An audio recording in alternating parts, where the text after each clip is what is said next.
ஒடுக்கப்பட்ட மக்களின் அரசியல் உரிமைகளுக்காக ஓங்கி ஒலித்த இரட்டைமலையாருக்கு தனது வணக்கத்தை செலுத்துவதாக திமுக தலைவர் மு.க.ஸ்டாலின் தெரிவித்துள்ளார். திமுக தலைவர் மு.க.ஸ்டாலின் வெளியிட்டுள்ள சமூக வலைதள பதிவில், ஒடுக்கப்பட்ட மக்களின் அரசியல் உரிமைகளுக்காக திராவிடமணி இரட்டைமலை சீனிவாசன் வட்டமேசை மாநாட்டில் ஓங்கி ஒலித்த லண்டனில் இருந்து அவரது பிறந்த நாளில் தனது வணக்கத்தை செலுத்துவதாக தெரிவித்துள்ளார்.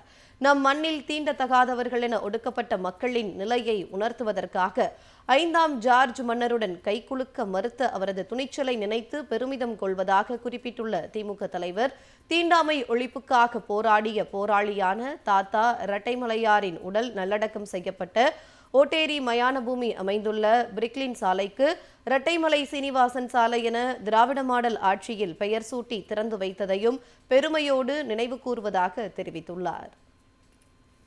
ஒடுக்கப்பட்ட மக்களின் அரசியல் உரிமைகளுக்காக ஓங்கி ஒலித்த இரட்டைமலையாருக்கு தனது வணக்கத்தை செலுத்துவதாக திமுக தலைவர் மு.க.ஸ்டாலின் தெரிவித்துள்ளார்.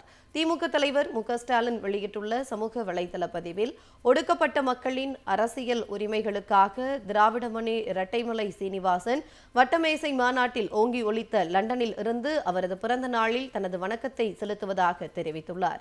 நம் மண்ணில் தீண்டத்தகாதவர்கள் என ஒடுக்கப்பட்ட மக்களின் நிலையை உணர்த்துவதற்காக 5ஆம் ஜார்ஜ் மன்னருடன் கைகுலுக்க மறுத்த அவரது துணிச்சலை நினைத்து பெருமிதம் கொள்வதாக குறிப்பிட்டுள்ள திமுக தலைவர், தீண்டாமை ஒழிப்புக்காக போராடிய போராளியான தாத்தா இரட்டைமலையாரின் உடல் நல்லடக்கம் செய்யப்பட்ட ஓட்டேரி மயான பூமி அமைந்துள்ள பிரிக்லின் சாலைக்கு இரட்டைமலை சீனிவாசன் சாலை என திராவிட மாடல் ஆட்சியில் பெயர் சூட்டி திறந்து வைத்ததையும் பெருமையோடு நினைவு கூர்வதாக தெரிவித்துள்ளார்.